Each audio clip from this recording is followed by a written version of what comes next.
ఇవాల్టి ఈ వీడియోలో మనము స్వీట్ షాప్ స్టైల్లో బాదుషాని ఇంట్లోనే ఈజీగా ఏ విధంగా ప్రిపేర్ చేసుకోవచ్చో చూపిస్తానండి. ఇక్కడ నేను చెప్పి కొలతలతో మీరు ట్రై చేశారండి, చాలా బాగా కుదురుతుందండి. టేస్ట్ కూడా చాలా బాగుంటుంది. మనకి సాఫ్ట్గా జ్యూసీగా తింటుంటే అలా కరిగిపోతూ ఉంటుందండి. డెఫినెట్గా ట్రై చేసి చూడండి. అలాగే వీడియో కనుక మీకు నచ్చినట్లయితే వీడియోని లైక్ చేయండి. అలాగే వీడియోని అయితే లాస్ట్ వరకు కూడా స్కిప్ చేయకుండా చూడండి ఫ్రెండ్స్. అలాగే ఛానల్ని కొత్తగా చూస్తున్నట్లయితే వీడియోస్ మీకు నచ్చినట్లయితే ఛానల్ కూడా సబ్స్క్రైబ్ చేసుకోండి. ఇక్కడ మీకు ఒక బాదుషాని తుంపి చూపిస్తున్నాను చూడండి, ఎంత సాఫ్ట్గా వచ్చిందో. ఇలా రావాలి అంటే మీరు ఈ కొలతల ప్రకారంగా ట్రై చేయండి. ఇక ప్రాసెస్ ఏంటో చూసేద్దాం. దీనికోసం ఫస్ట్ ముందుగా జల్లించి పెట్టుకున్న మైదా తీసుకోవాలండి. మైదా వచ్చేసి నేను ఇక్కడ ఈ కప్పుతోటి ఒక 2 కప్పుల వరకు మైదా తీసుకున్నాను. ఇప్పుడు ఇందులోకి వంట సోడా యాడ్ చేసుకోవాలి. బేకింగ్ సోడా అంటారు కదా, లేదా సోడా ఉప్పు అంటారు. దాన్ని ఒక 1/2 టీ స్పూన్ వరకు వంట సోడా వేసుకోండి. అలాగే చాలా కొద్దిగా సాల్ట్ వేసుకోండి. సాల్ట్ వేసుకోవడం వల్ల మనకి ఆ స్వీట్ అనేది ఎక్కువ వెగటు లేకుండా మంచి టేస్టీగా ఉంటుందండి. ఇప్పుడు ఇందులోకి నెయ్యి వేసుకుంటున్నాను. మీకు నెయ్యి వద్దు అనుకుంటే దీని ప్లేస్లో డాల్డా అయినా వేసుకోవచ్చు. నెయ్యి ఇక్కడైతే నేను తీసుకున్న పిండి క్వాంటిటీ కాను ఒక 3 స్పూన్ల వరకు వేసానండి, కొంచెం పెద్ద స్పూన్ తోటి. ఎగ్జాక్ట్గా ఇంతే పడుతుందని లేదు. ఇక్కడ మీరు పిండి కలుపుకున్న తర్వాత నేను చూపిస్తాను చూడండి, ఆ కన్సిస్టెన్సీ వచ్చేంత వరకు మనము నెయ్యినైతే వేసుకోవాలి. ఇలాగ పిండిని అయితే కొంచెం రబ్ చేస్తున్నట్లుగా పిండిని కలుపుకోవాలండి. కొంచెం ఈ విధంగా నలిపినట్లుగా పిండి కలుపుకోవాలి. ఇక్కడ చూపిస్తున్నాను చూడండి, ఇలాగ పట్టుకుంటే పిండి మనకి ఒక ముద్దలాగా రావాలి చేతితోటి. ఈ విధంగా వచ్చేంత వరకు మనము నెయ్యినైతే వేసుకోవాలి. 3 to 4 స్పూన్స్ వరకు అలా పడుతుంది, చూసుకొని వేసుకోండి. అలా మనకి ఆ పిండి కన్సిస్టెన్సీ ఆ విధంగా వచ్చిన తర్వాత ఇప్పుడు చూసుకుంటూ వాటర్ని యాడ్ చేసుకోండి. వాటర్ కూడా ఎక్కువ పట్టవండి. ఇక్కడ చూపిస్తున్నట్లుగా నేను ఒక 1/2 కప్పు వరకు వాటర్ పట్టినవి. మీరు చూసుకుంటూ ఉన్న పొడి పిండిని బట్టి వాటర్ని అనేది యాడ్ చేసుకోండి. పిండి అయితే మరీ గట్టిగా ఉండకూడదండి, సాఫ్ట్గా ఉండాలి. అలాగని లూజ్గా ఉండకూడదు. పిండిని అయితే ఈ విధంగా బాగా మనము ఒక 10-15 నిమిషాల వరకు పిండిని ఈ విధంగా కొంచెం ప్రెషర్ ఇస్తూ కలుపుకోవాలి. ఇక్కడ చూపిస్తాను కదా, ఈ విధంగా సాఫ్ట్గా ఉండాలండి పిండి మనకి.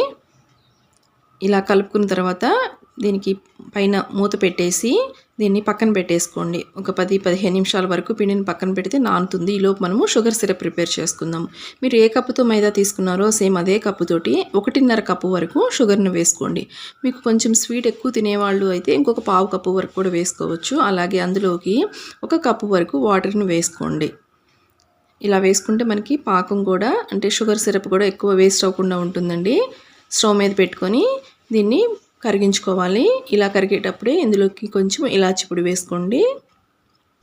ఈ బాదుషాకి సపరేట్గా పాకం అంటూ ఏమీ ఉండదండి. జస్ట్ ఆ షుగర్ మెల్ట్ అయిన తర్వాత మనకి ఒక 7-8 నిమిషాల పాటు ఆ మీడియం ఫ్లేమ్లోనే ఆ పాకాన్ని ప్రిపేర్ చేసుకోవాలి. మనకి 2 వేళ్ల మధ్య పట్టుకుంటే లైట్గా మనకి అతుక్కున్నట్లుగా ఉంటుంది, జిగురుగా. అలా ఉంటే సరిపోతుంది.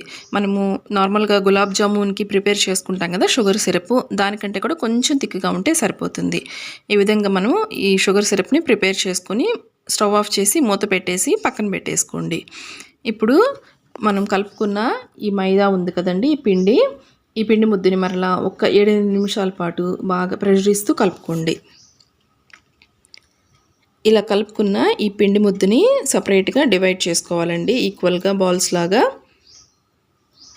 ఇక్కడ చూపిస్తున్నాను కదండి, కొంచెం మనకి చిన్న సైజు లెమన్స్ ఉంటాయి కదా, అంత పిండి ముద్ద తీసుకోండి. మరి పెద్ద సైజు తీసుకున్నా కూడా మనకి అవి వేగడానికి చాలా ఎక్కువ టైం పడుతుంది, అంత సాఫ్ట్గా కూడా రావు.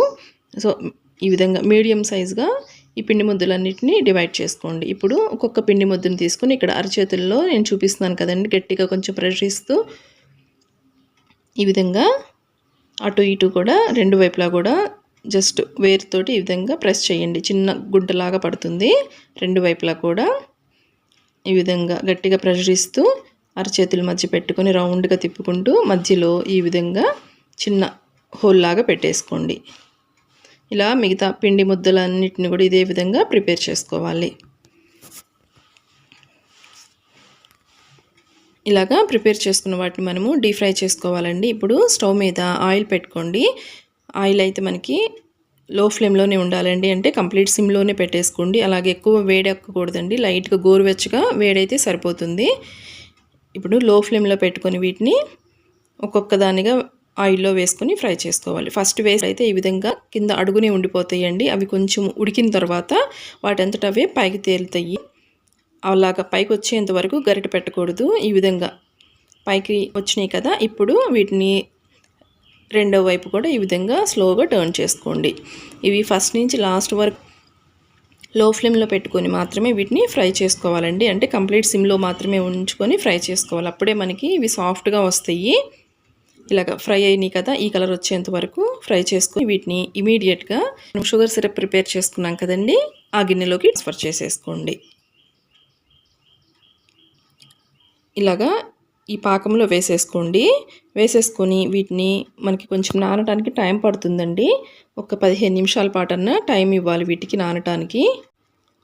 ఇలాగా 2 సైడ్స్ కూడా ఒకసారి టర్న్ చేసుకున్న తర్వాత మూత పెట్టేసి పక్కన పెట్టుకోండి. ఇప్పుడు రెండో వాయి వేయాలి కదండి. రెండో వాయి వేయడానికైతే కంపల్సరిగా స్టవ్ ఆఫ్ చేసి ఆయిల్ కొంచెం మనకి ఆ హీట్ తగ్గి గోరువెచ్చగా అయిన తర్వాత మాత్రమే వీటిని ఫ్రై చేసుకోవాలండి.